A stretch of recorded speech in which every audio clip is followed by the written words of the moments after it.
Thank you, Mr. Chairman. Let me just echo Senator Portman's point, one of his points. It is simply an objective matter of fact that this tax reform will result in a substantial middle-class tax relief. You don't have to take any of our words for it. It's been documented. Joint tax has determined it. It's part of what we solved for. That's just a fact. We're going to lower the burden of taxes on the vast majority of Americans and the overwhelming majority of working class and middle income folks. But that's not all we're doing here. We're also going to make our business tax code finally competitive. And I believe we're fixing exactly what needs to be fixed at this time, Mr. Chairman. You know, let's remember the 8 years of the Obama administration coincided with the worst economic recovery in American history. President Obama got the policies he wanted. Massive spending bills they called a stimulus, repeated tax hikes, government virtual takeover of health care, huge unprecedented wave of new regulation. They got what they wanted. And it resulted in extremely feeble growth, in fact, something on the order of 2%. And we were told, just get used to it. This is the new normal. Nothing we can do about it. This is what the American economy does these days. It couldn't be more untrue. Mr. Chairman, there's nothing inevitable about a weak American economy. There is nothing inevitable about a lack of strong growth. We need to fix what's broken, and we can restore the kind of growth and prosperity that we've been waiting for. Well, what was broken in this period, one of the things that was broken, and this is well documented, this is not speculative, this is a matter of objective fact. There was a collapse in the growth of productivity.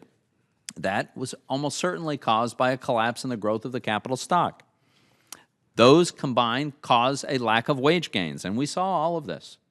We're fixing these problems. We're fixing these problems, Mr. Chairman, to a very large degree. On the business side, we're going to lower tax rates, and we're going to allow for immediate full deduction of new capital when it gets put to work, when new plants and equipment are bought.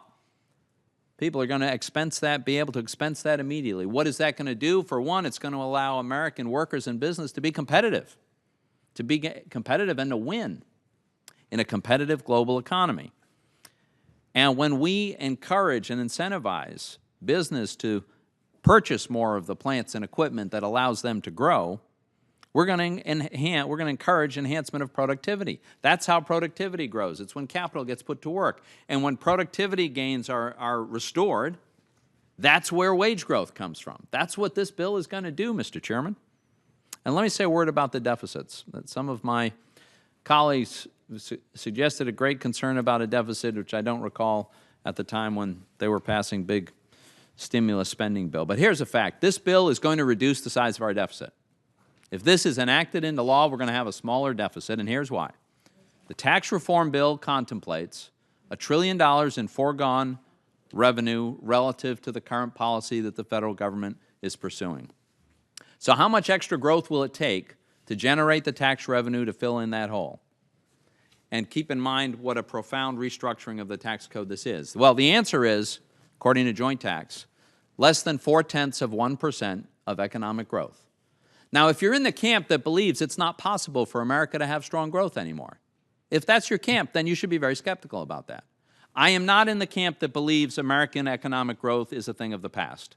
I think it's entirely possible for us to have economic growth that will exceed by far the 0.4% that it'll take to completely fill in this hole. So, Mr. Chairman, I want to commend you for your work. I'm looking forward to getting this product finished.